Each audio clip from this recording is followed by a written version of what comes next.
What's up, folks? I'm your host, Konrad, on my Sketchy Goodness with Keith Gratchow, who's joining us at the bottom half of the screen.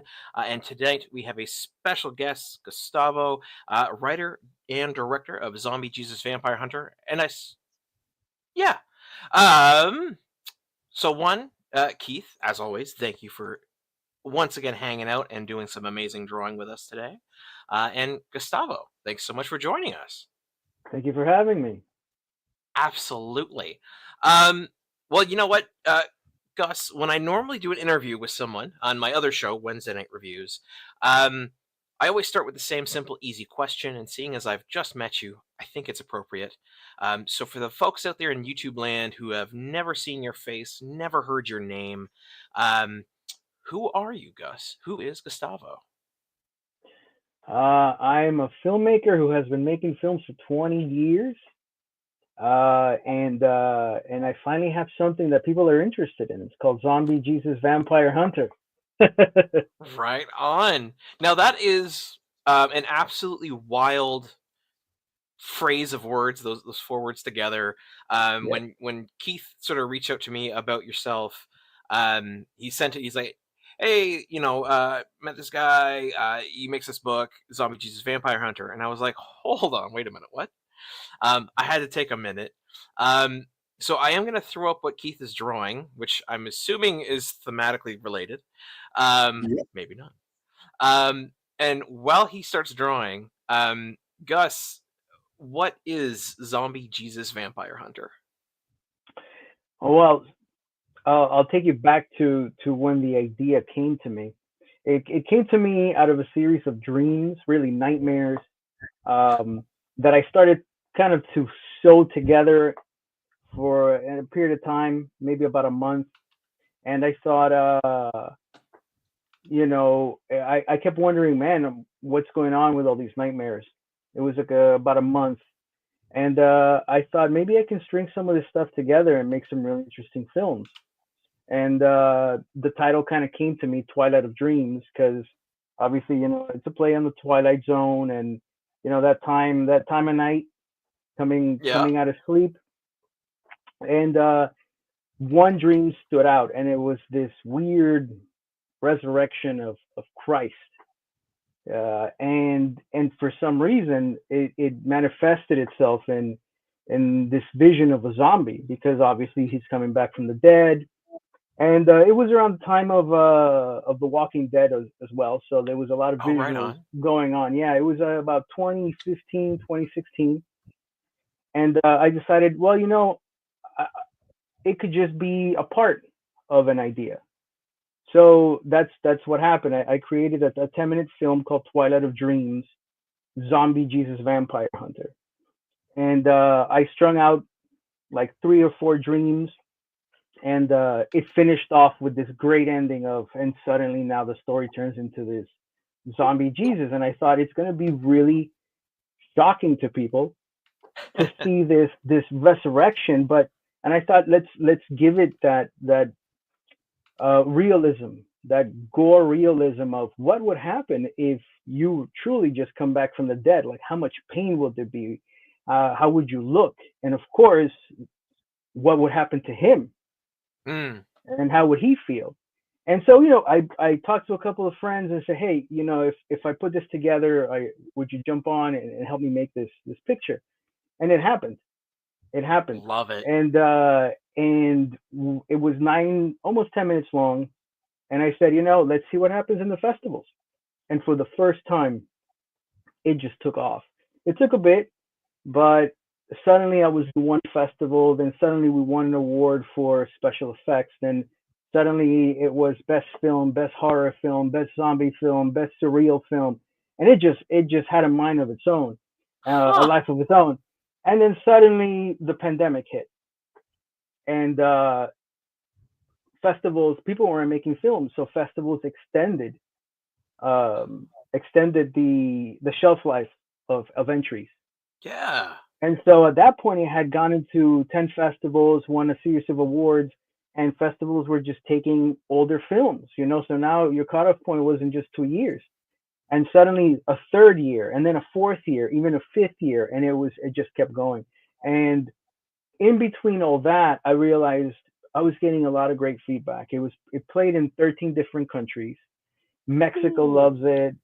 Canada finally played it in a couple of places, and that was good. great. Yeah. And it finally got into Italy. I'll tell you, Italy was the hardest place to get into. Anything in Italy, I'm that's I'm not shocked. and so I decided I need to flesh out this story. Like I already had ideas, and I thought, this is going to be a one-off. It's going to be really shocking, but then people would ask, so what's the full story? What happens?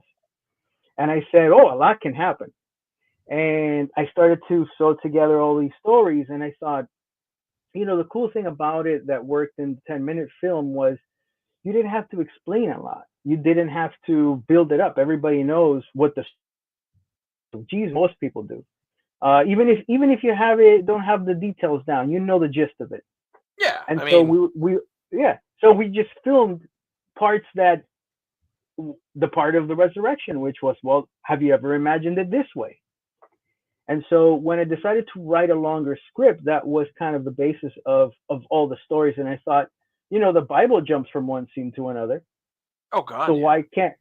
why can't this just jump from one scene to another? It's not only this dream state and the surreal place of mythology and storytelling, and you know uh, the MCU was blowing up. So the Marvel Of universe was course. kind of taking over the landscape, and I thought, what if the Bible is like the original MCU? You have all these supernatural things that happen. It's cut up into books, and there's all these amazing characters with supernatural abilities. And I thought, well, why can't this story just be told the same way as a comic book? And that's when I started to think, what, that's the way I'll be able to tell this epic tale. I'll be able to draw it, because there's no way I was going to be able to find a budget to go to the scale that it needed to. And Hmm. that's when I started to look for an artist. So that was around 2018. The film had taken off. It had been in many festivals. Um, so I knew I had something people were interested in, and I Right was on. interested in. I mean, that was the main thing, right? How I know that, because it's completely independent, and resources are scarce. Um, I'm going to live with this project for a long time. So I knew I needed to be honest with myself and think, okay, this could take years to really make it happen. Hmm. So am I willing to do it? And I felt really strong that, yeah, I can see this through. And I think that it's going to be something that I'm not quite imagining yet.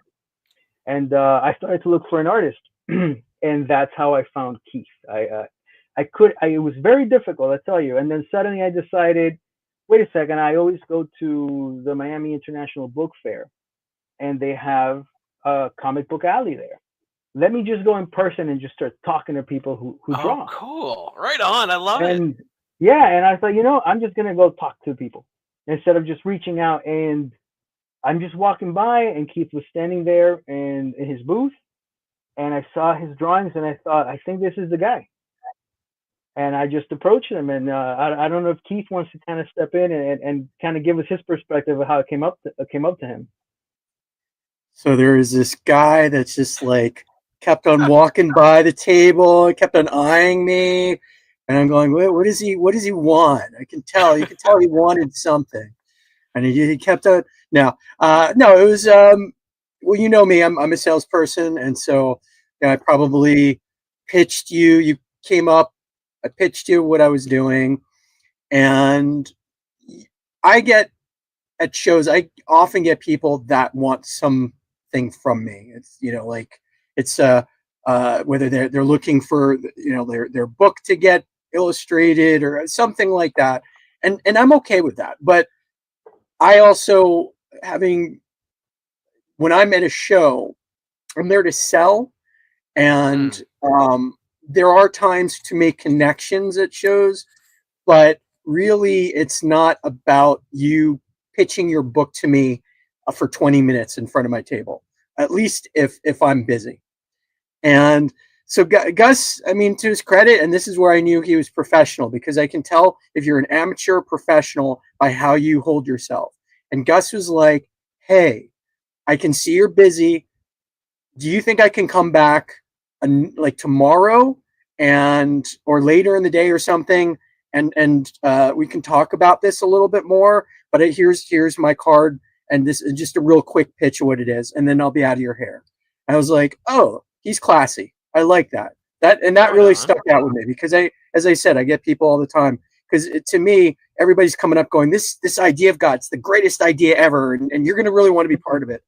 Um, and so I don't, I'm sure they believe it's amazing, but I take the ones that are professional more seriously than I would take somebody who's just like, they've never pitched anybody before, and they're not aware of what they're doing at a show. Anyway, so that was my impression, my immediate impression of Gus. And then he came back later in the day when I knew it wasn't going to be as busy, and he gave me a little bit more of the hook, and we had a good conversation. I for sure connected with him. Initially, I was trying to suss out whether, like, is this a religious thing that he wants me to draw, Fair. or is this like a satire on religion, right? And so I kind of got to that, and he's like, "You can decide what you want it to be, but this isn't, this isn't like, I'm not coming at you like in a super religious way where this is going to represent some kind of church or something." Like, he was,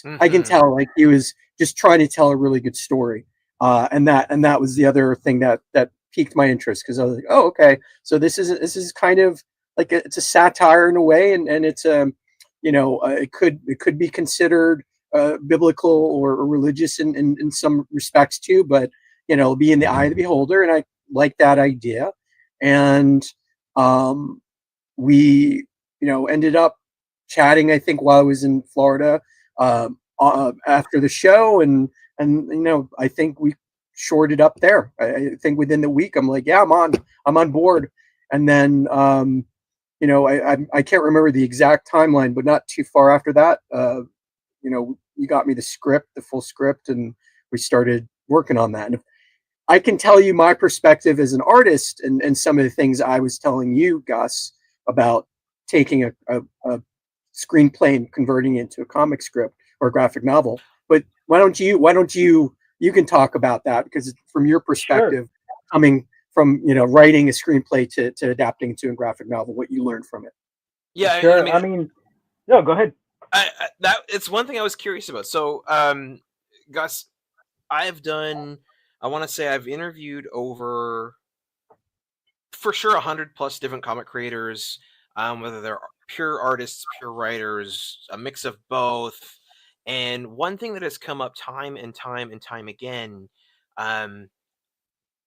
like 25% of the time, is often a person who has written or is writing and drawing their own comic, basically has some level of interest or study in film. Like I've talked to comic creators who they're like, oh yeah, I went to film school, and then I had this great idea for a movie. It became a script, and then I was like, I can't get $2 million worth of budget to film this one scene or whatever. And so they're like, you know what? Let's just go with what I can feasibly do, and it becomes a comic. So I guess one thing that I was curious about is, clearly this started as, like you said, you had a bunch of dreams, you sort of strung them together, sussed out the idea, figured it out, created the 10-minute short, which again, in the comments on YouTube, you will find links to it. It is posted at 7:05, the last one. So folks, if you're with us in the future, pause the video, go watch that video, and then come back to this. And then I'm assuming during the time after I'll call it a short, because it's like 10 minutes. Yes. That was released. You wrote a script, and then you came into contact with Keith. But tell me about sort of that process, and then once you had the script, sort of what happened with Keith, and how we now have a graphic novel. Okay, so I guess we could pick up from that moment where I really pitched it to Keith, because I knew I didn't know how to. I didn't really know the mechanics of how you weave together a comic book or a graphic novel. So literally, my first question to Keith once we started working was, uh, Keith, how many pages is a graphic novel? Like, what is the difference? Like, Fair. at what point Yeah. do you call it a comic book? And like, what? Because I've seen so many different samples. I've seen people who write it a page like a novel with some drawings to on across on the other page. Is that a graphic novel because it's got parts of it? So he explained it to me, and that was the beginning of starting to understand how I was going to have to take the film script, uh, and convert it into what would become a comic book script, essentially. Yeah. And so that was the first step, and I believe that when we did take off from there, we determined a certain amount of time that he was going to give me to completely not rework the script, but reshape the script, because he Okay. explained, Yeah. yeah, that one of the things that I knew that I had, because I made sure that the film just went from one interesting thing to another, and don't set up anything that's just obvious. I don't need to tell you, the car's going to go off the cliff. I don't need to show you the car pumping gas. It's got gas. Yeah. Yeah. So I Yeah. was like, let's take out all that stuff, and it's just a car going to the cliff. And so I knew I had that part. And one of the things that Keith just it lit up, and I understood right away, was Keith explained to me what should happen in the beginning frame of a page, and how the end has to be a cliffhanger. And I thought, man, this is like writing serials in the 50s. Like, this is Oh, almost like, yeah, it's like writing old school radio shows. We're gonna sell you soap, but right before I sell you soap, I tell you, and the car went off the cliff, and now I go to a commercial.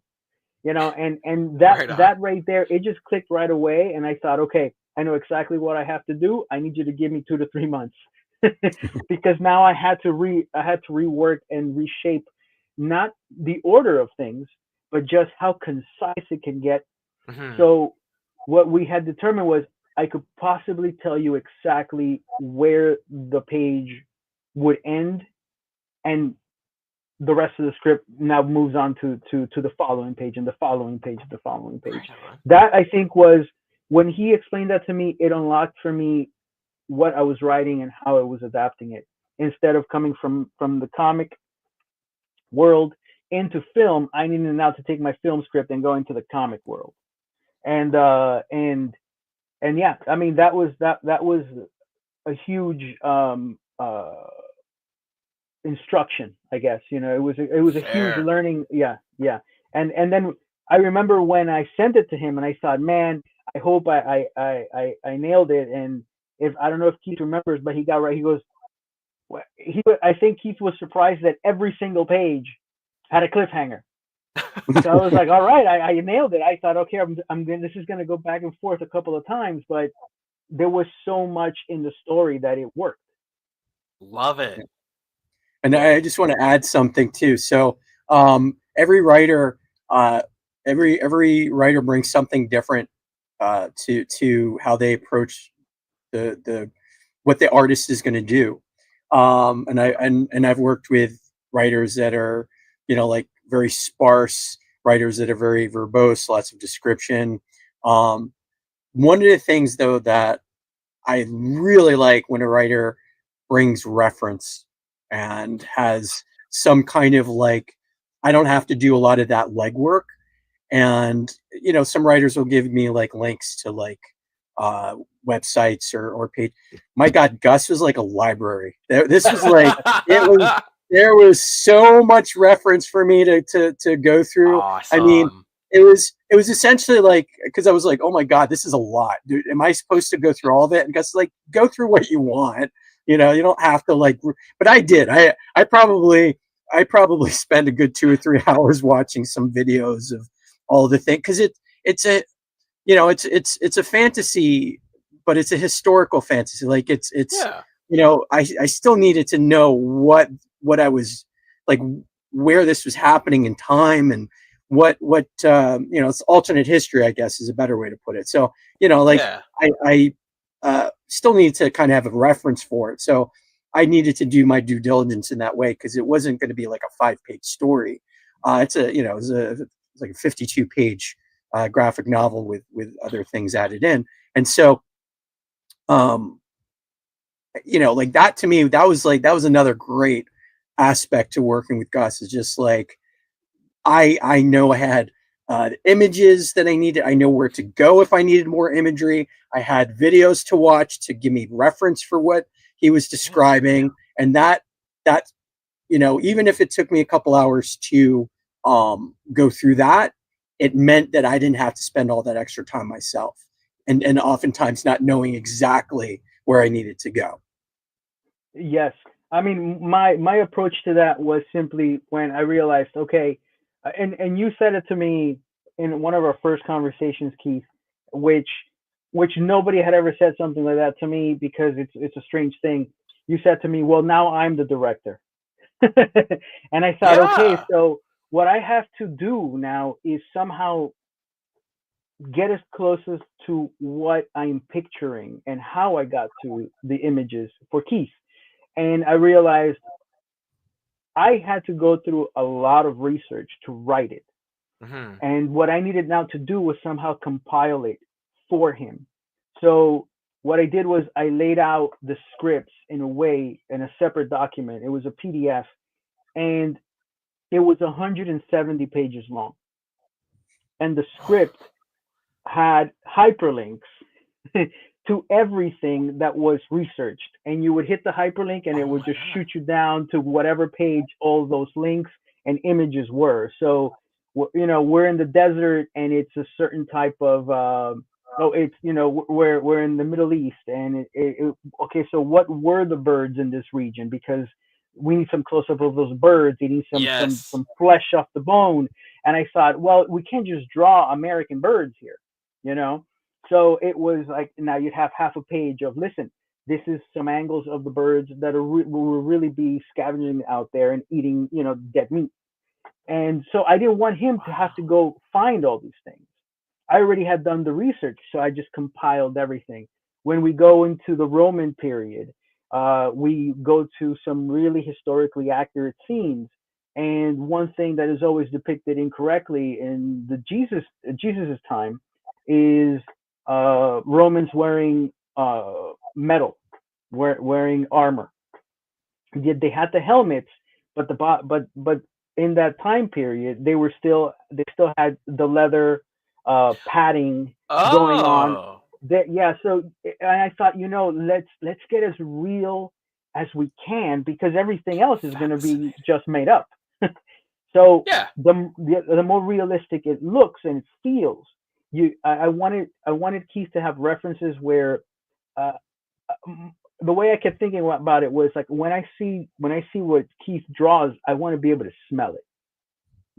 I want to be able Nice. to think Yep. I'm there, and I can see the leather, and I can see the dirt. And I think he nailed it. He really nailed a lot of it. Is Goes beyond what I had imagined that I was get on a page. Go Keith. Actually, I'm gonna pop up this is the Amazon page. Again, this is in the comments on YouTube. Um, so you folks out there, for in Canadian, Gus, for 35.67 Canadian, you can get your physical copy, um, or you can flip it over and get the digital copy for, I believe it was 1401. I could be wrong about that, but I think that's right. And if you get the digital, you get it right today. Paperback looks like you would get it by sometime between the end of March and beginning of April. And then, Gus, I did want to ask. So I've gone through, and in prep for this, you've sent me a couple of things, and Keith sent me a few things. So I have. I should reload this page. Whoop. So I have. This is the Twilight of Dreams, Zombie Jesus Vampire Hunter film, the original film, Yes, and that's a 10-minute then film.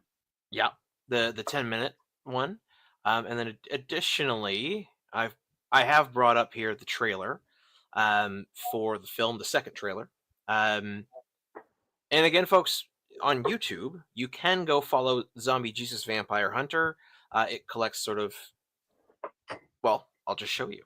It's got a bunch of shorts on there, and then it's got the 2 trailers for the film, because, of course, as illustrated in the second trailer's opening, you've been in a lot of festivals, sir. Yes. A lot of festivals. This is still Yes. going as I'm talking. Yes. Sir. Is this? And Are we supposed to be seeing it? Sorry, are we supposed to be seeing it, Konrad? Ideally, yes. It's showing it on my end. Is it black on yours? It's green. I'm not seeing anything on my end. So. So it won't allow me to show the video for whatever reason, probably built-in Gotcha. copyright stuff. But in the links, again, this is the last link. People, go check this out. The first film was in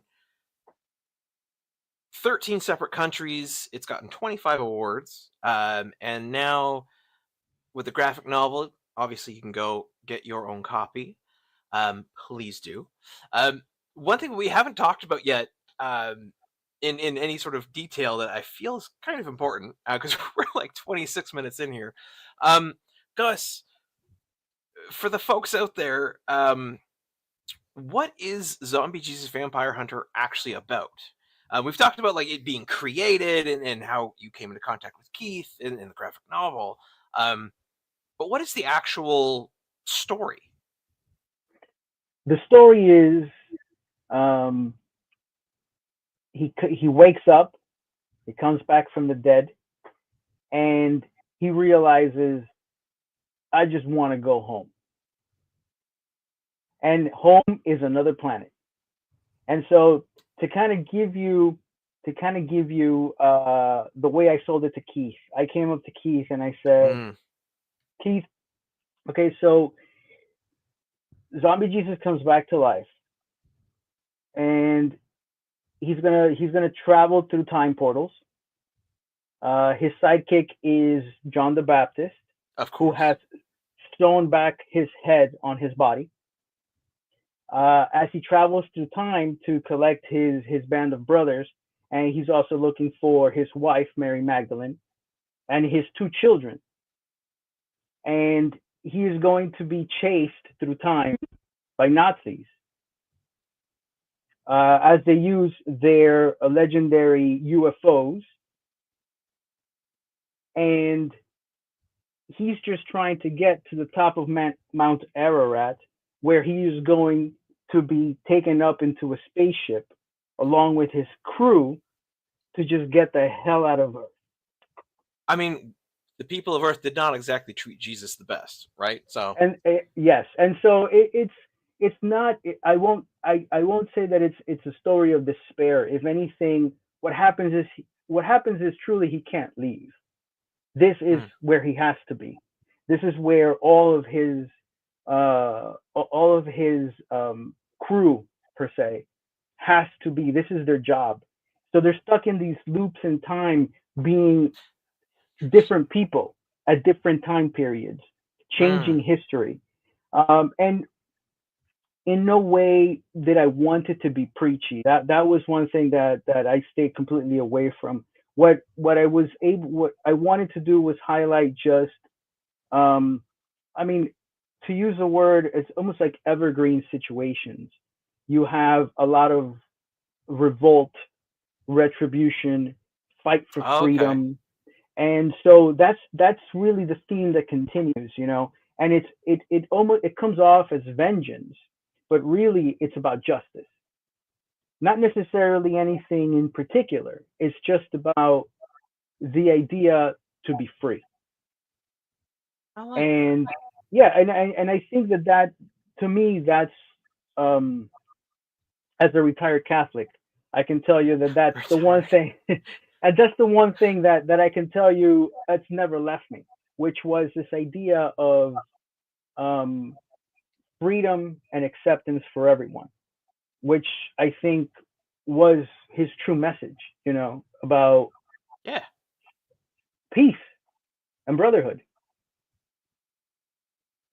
Yeah, I mean, again, me myself, not particularly religious or anything like that, but in the interest of, you know, broadening my horizons, if you will, I've read various religious books. I've read, of course, chunks of the Bible. And yeah, I agree. Generally speaking, Jesus' messages, you know, help those around you, be kind. Generally, some people call it kind of hippie stuff, but yeah. Yeah. And fascinating. And what I can tell you is it's a lot deeper than that. It's extremely layered.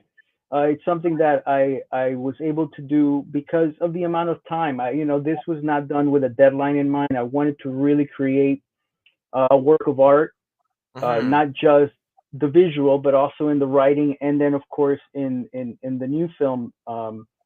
The new film is very different than the 10-minute film. The 10-minute film has a lot of classical film elements in the sense of the way it's told, the narrative, the editing. When I put together the 2024 longer version, Yeah. this was now inspired by what we were able to create with the graphic novel. So the graphic novel took us to Oh. another visual space. And although it grew from the 10-minute novel, what I wanted to do was to create something where the message was very strong Hmm. in the visual and on the surface. But what's happening through the stories is that you're just seeing the echo of time. And the film just lets us dig into that deeper because the way the film is, it's it's it's a little challenging to express in words, which is why it's a film. But when you're watching the editing does not stay linear in any way. So Right on. when we're talking about let's say there's a scene where we first see the Nazis bust through a door, they blow it up, and they're coming for Jesus and his father, and Judas is there, and a couple of other characters, and they come in and they they see Heil, and what you see on the screen is references to that oppressive idea, Hmm. but not just in the Nazi idea, but then it also references how the cross at one point was a symbol of punishment, and then at the Oh, same time absolutely. it references the Roman standard, which is the eagle. Which, when you look at it quickly, you think that looks like the American eagle, but it is not. It is the Roman standard, and it was also a symbol of punishment. So Hmm. what's happening throughout the entire edit is you're seeing how all these things are connected, but not necessarily by culture, but by an idea. And It. so, yeah, go ahead. I was gonna say, and that's one thing. When you sent over the link to me to be able to see the film, and I got into it, and I got to start watching it. Um, Even just the opening of the film, what I highly appreciated was one, through the music and the editing style, how quick it was, but also the what was chosen to be shown in sequence. It very quickly set for me a tone, um, and it wasn't oddly like I because I appreciate the imagery of everything that we've shown so far is kind of horror leaning, right? Like zombie horror, iconic creature, zombie Jesus, vampire hunter, hunting vampires, horror story, and even the tone of the film itself, like the scene where we see the actual like first sort of scene once the intro is done, where we see John the Baptist, um, you know, head under hand, and such. It it never came off as like, for me anyway, I never interpreted it as scary horror. It was like, okay, this person has gone through some crazy stuff, head's gone, but there wasn't a threatening nature to him, even though he was in this grotesque state. And what I found very interesting was how I kind of not empathize, because I couldn't even imagine, obviously, what decapitation would be like. But there was something about seeing them in that state, and yet they're still going forward to do what they perceive as their sort of mission, what they have to do, especially in John's case, um, that I kind of rooted for him. I was like, yeah, like you're able to do this, keep moving. You know what you have to do. He finds Jesus, and then they sort of start their journey together. Um, and then what I highly appreciated too, what I thought was fascinating and fun, was as we're getting a bit of narration from John about, hey, Jesus, for you it's been seconds, but in reality it's been quite a bit of time. I highly appreciated all the shots of basically history, clips from history, images, pan shots, all these wonderful things that sort of catch you up to where are we? Because when it started, right, my brain thinks zombie Jesus vampire. Okay, so he, you know, classically he died, he came back 3 days later, and I'm like, okay, cool. So like it's 0 AD in 3 days, and then it continues from there. And there was just something about the way that it was all set up, that even though there was a lot of blood and a lot of these horror style shots, I kind of was just inherently rooting for them. And I was impressed with that when it came to how the film was set up. Um, Now, important question, Gus. Obviously, very important for what we're talking about, your film. How can people see it? Right now, it's only going to be in festivals. We've played 2 festivals. The first one, which was a wonderful gift, was we were accepted into the Wallachia International Film Festival. That's the home of Dracula. Yeah. Yes. So that was really cool, because what happened was Wallachia played and awarded the 10-minute film a few years ago. So when I sent it out to them, with the introductory letter, I said, "Listen, you guys love the 10-minute film. This one's quite different. I hope you really take it into consideration." And it was great. We were nominated. We played. We were nominated for best horror, and then that alone is awesome. Just to know Yeah, that that's so it played cool. in that audience. Yeah, Dracula's castle's there. I thought it was a great way to kick off the run. And then after that, we played in Athens. In Athens, we had an honorable mention as well in the horror category. Nice. And I haven't announced it, so I'll announce it here. But we were just accepted into the Chicago Film Frenzy as Cool. the late night film.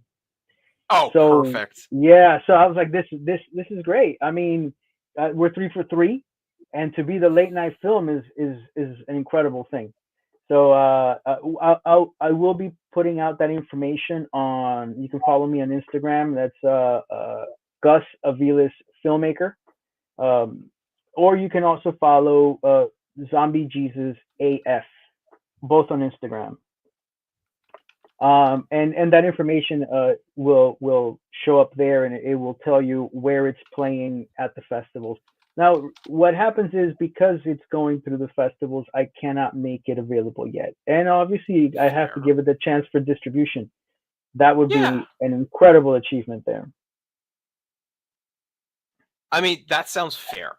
And I am certain, because I mean, a lot of the film festivals nowadays do this, that if folks are online, they'll be able to tap into it in some capacity, especially with how many different festivals it is likely to continue to be in. So yes, absolutely, Yes, folks, check out the film festivals. I've just in the comments below put your Instagram for you, and I'm just gonna pull up Zombie Jesus and put it in there as well.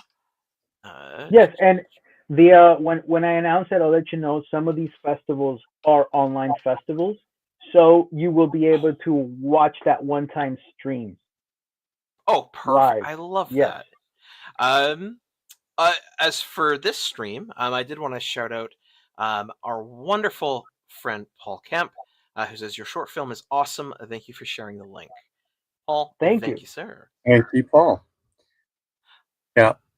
I also wanted to I think from my perspective, so Gus has been living in this for like almost a decade at this point, right?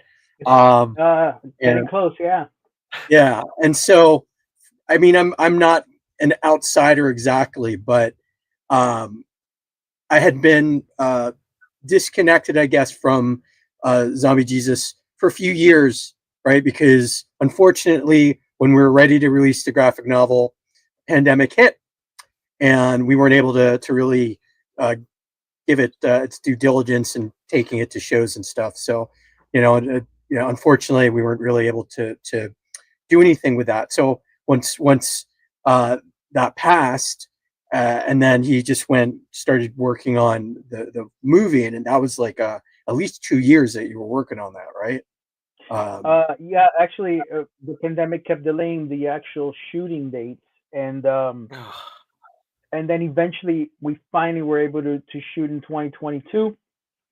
And as you saw, because of that style, the style of the entire film, it took me 2 years to edit. Yeah, Fair. and so when I saw the clip, like I was like, oh my god, this is just the way that he integrated the the live action element with the graphic novel was just Oh, I wasn't I know how this works where sometimes when you have this idea in your head and you had to kind of execute it but you're not sure exactly how it's going to work until you do it.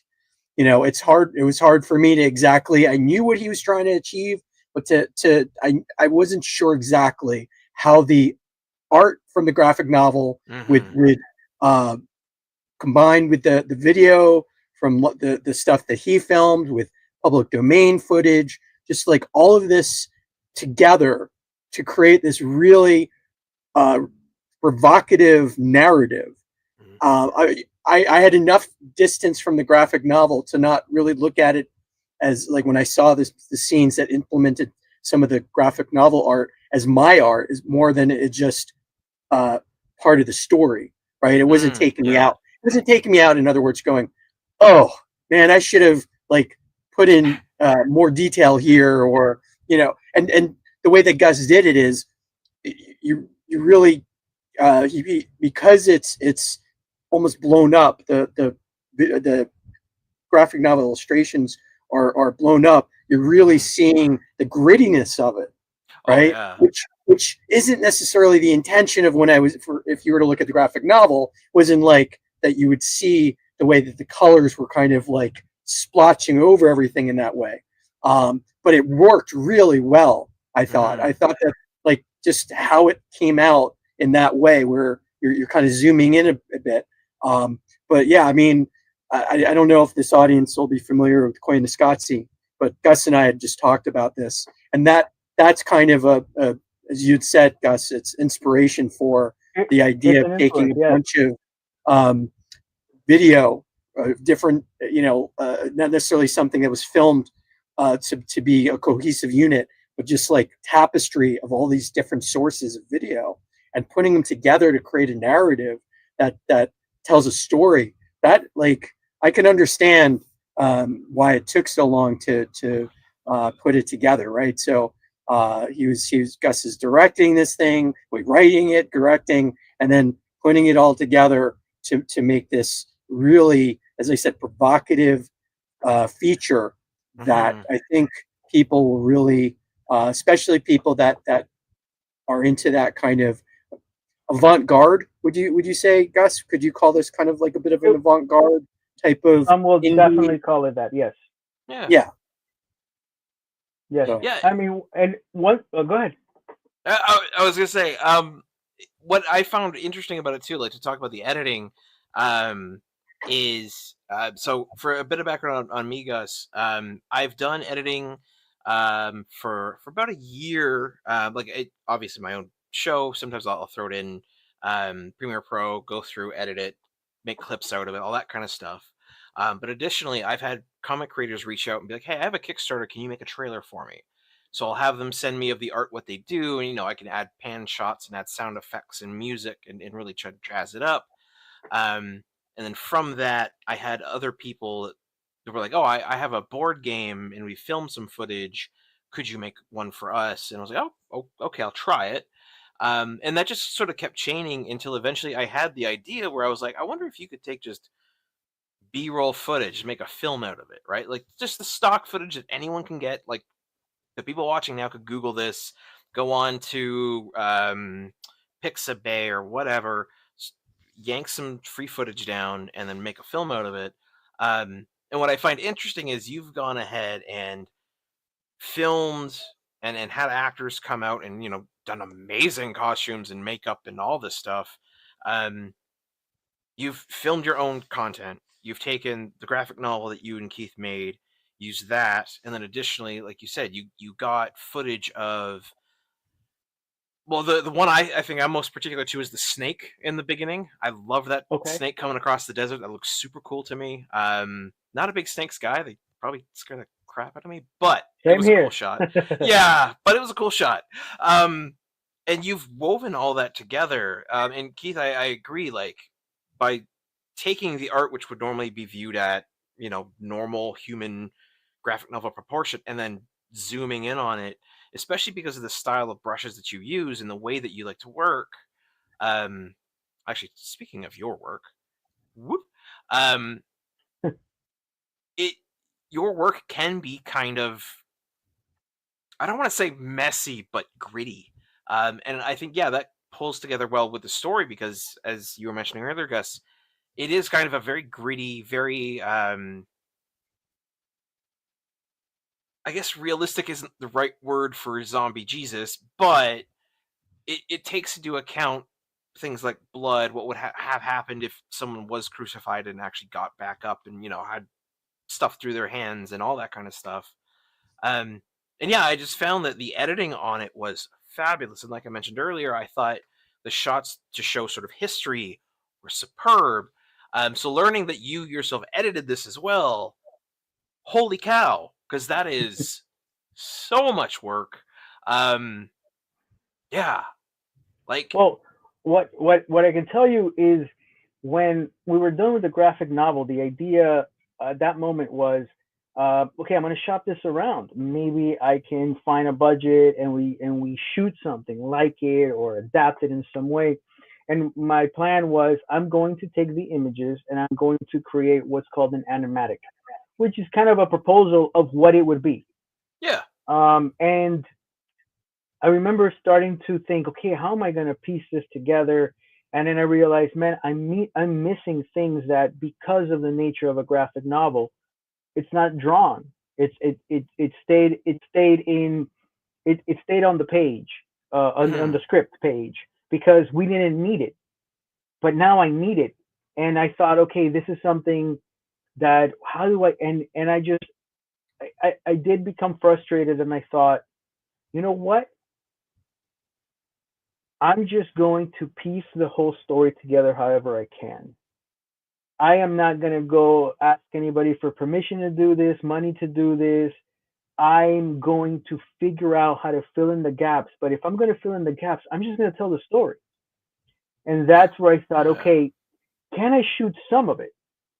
And I thought, yeah, I should shoot some of it because it's going to look cool. It'll be some images, something moving. And it started to evolve and evolve. And then eventually I thought, where I'm going, there's no rules. There's nothing. So I will just also make it up. I am just going to invent how to put this together. And it's not going to matter. I don't care if I have to go shoot a mop in a closet. If that's the shot that needs to go there, I'm going to go shoot a mop in a closet and I'm going to do it with the phone because it doesn't matter. What I need to do is get into your mind the image. So your mind starts sewing the story and you're going to fill it in with what's significant to you because I believed in the story, in the spirit of each tale that's inside of the film, that it's about all of us. It's about freedom. It's about resistance. It's about the journey home. It's about finding your loved ones. It's about death. It's about life. It's about having children. It's like something, everything in it is something that we are all connected to. And I thought, well, that's the story of the world. So I'll just take any shot that I can legally put in this edit to get it done. Love it. And when I spoke to Keith, when we first started, I said, listen, I don't want to influence your style, but I would like to connect it to the original 10-minute film. And so my the incredible special effects team, which is his name is Emilio Remoir, and he works with Tony Alonso. They Emilio had drawn very rudimentary yet really incredible storyboards for the first one. And I said, and I told Keith, listen, I want to give you the storyboards. I own them. And, I talked to Emilio and I said, listen, I want this to be mimicked in his drawings for the first part of the book. Are you okay with that? He goes, yeah, sure. This is going to be great. So I asked Keith, here are the storyboards and here's the film. Can we make the resurrection look like the way we filmed it originally? Oh, Because cool. when I filmed it originally, I mimicked Emilio's storyboard.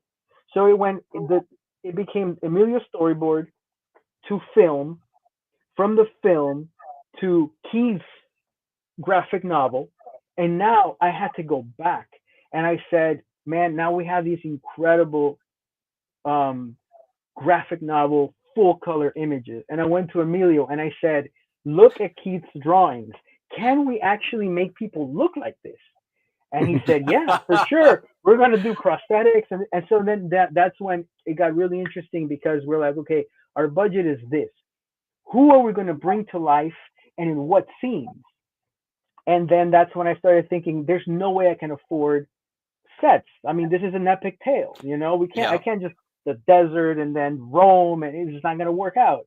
So it just hit me. Listen, there's no rules. I'm just going to project the background. And I'm like, how the hell did they do it back in the day? Like, how powerful does this projector have to be?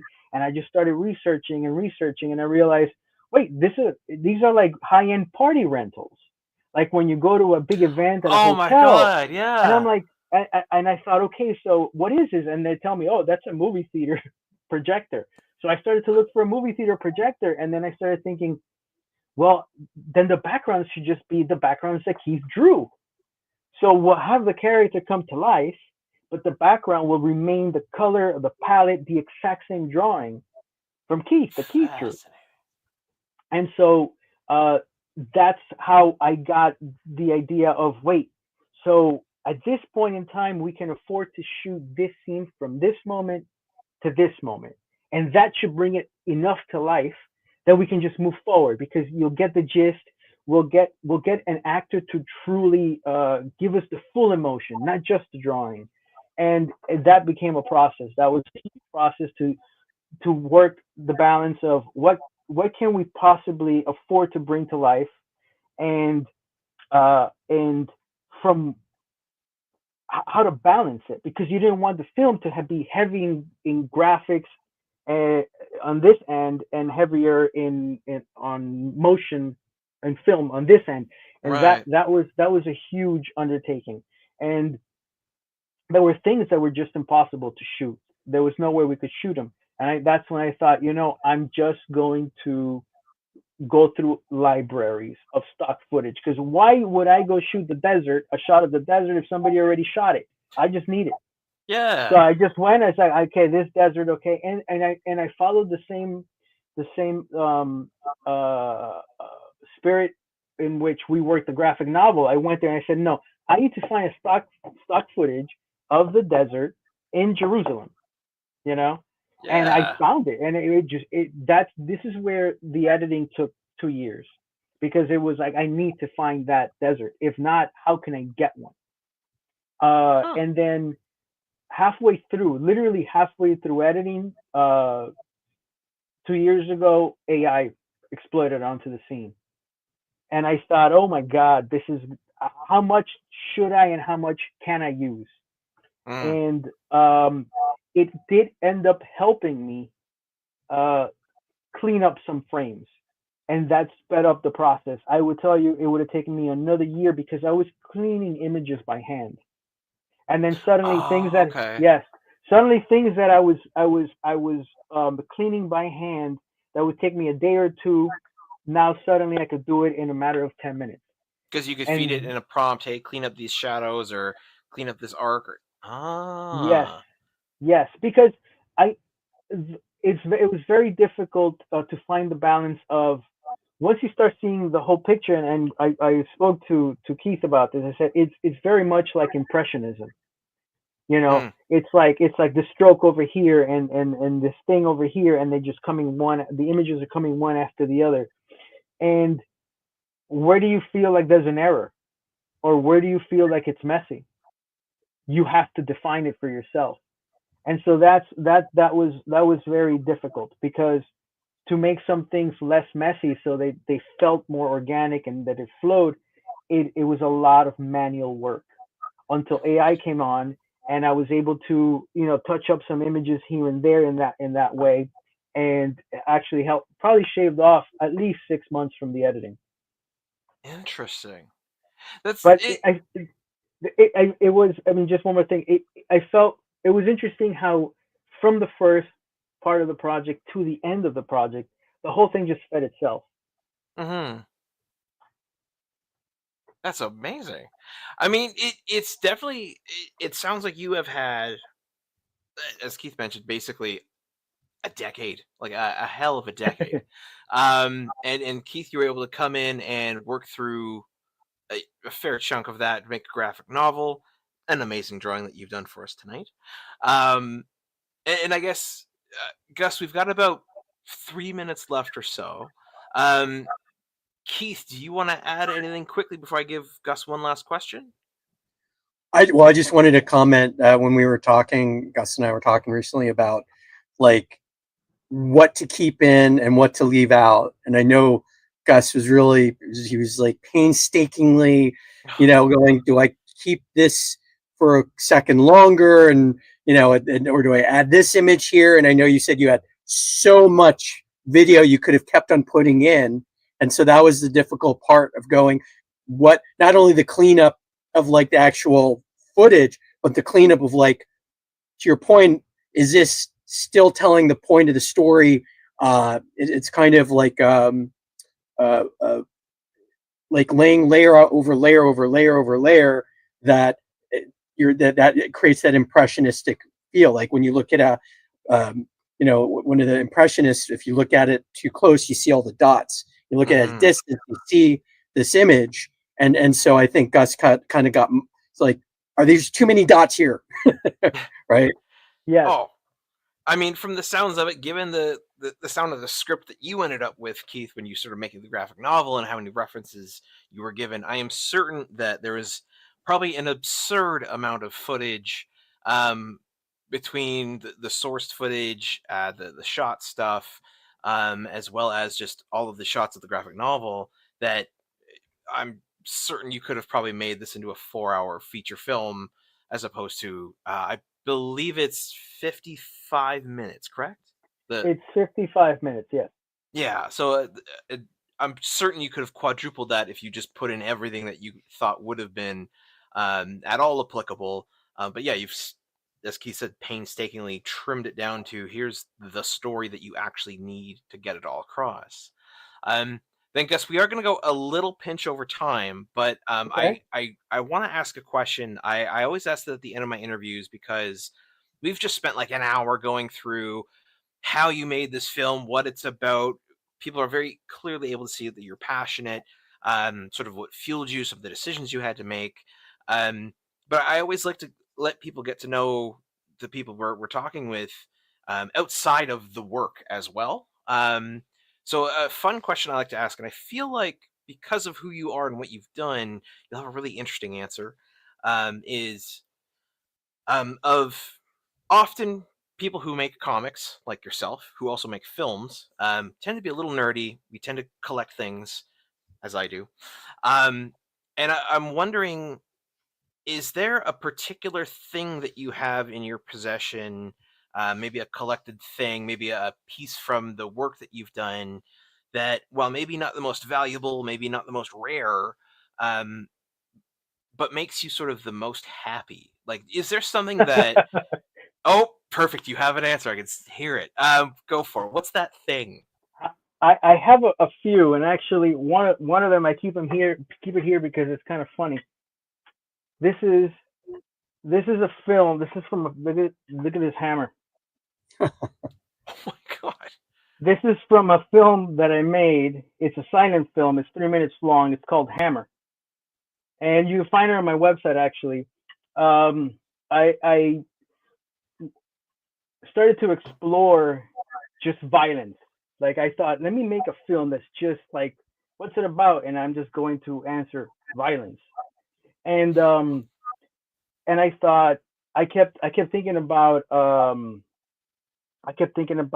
Lizzie Borden. This is around 2010, 2011, Okay. and I thought, hey, let me see how I can shoot Lizzie Borden killing her parents.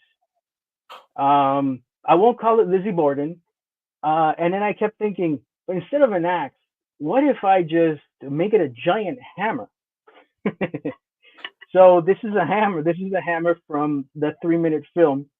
And I just keep it around because it's such an odd thing. Everybody asks, why do you have such a big hammer? And so it's always around. No matter where I've moved, it's always in my office. Right on. And it's just a weird thing. Even the hammer itself, has like a weird head, and it's all scuffed because it's supposed to be 100 something years ago. So this is one thing, and I often think I should mount it on the wall, but I think it's funnier just having it laying around next to the computer. Awesome. Well, that is definitely the kind of answer I was expecting and hoping for. I was not expecting a giant hammer, but something was going to be interesting. Well then, Gus, absolutely. I wanted to say thank you so much for taking the time to hang out with me and Keith. And I will bring up Keith's drawing in. Keith, as always, thank you for drawing something Excellent. amazing. How long did that take? Like 10 minutes? Well, He just half now. Kinda. Yeah. yeah. It's awesome. Absolutely. Thanks. And Keith, is there anything you want to add? Any last minute thoughts or anything? Well, I'm going to say it just because I know that there's potentially in the future more Zombie Jesus Vampire Hunter story. I know that Gus is just like focusing on what's in front of him right now, but just when you brought out the hammer, I thought to myself, well, if there is going to be another graphic novel or spin-offs of from the graphic novel, that we're going to have to put the hammer in there somewhere. Oh.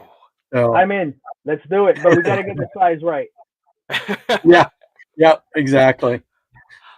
Awesome. Well, absolutely. To the folks out there listening, once again, in the comments down below on YouTube, you will find links to the trailer for the feature-length film, the 55-minute film, as well as Twilight of Dreams, Zombie Jesus Vampire Hunter, the original 10-minute film. The Barnes & Noble link is in there, as well as the Amazon link to get a physical and or digital copy of the graphic novel, which was illustrated by our very own Keith Gratcho. And yeah, once again, Gus, absolutely thank you so much for taking the time to come on tonight. Thank you both. It's been great. Glad to hear it. And Keith, as always, I will see you in roughly 2 weeks, and we will see y'all next time. Take care. Golden age to present, digest to oversize. Never miss new comic day, yeah, no surprise. So where's my no prize? Check the letter columns, can't find issue 2. Nah, collector problems, cliffhangers, mystery.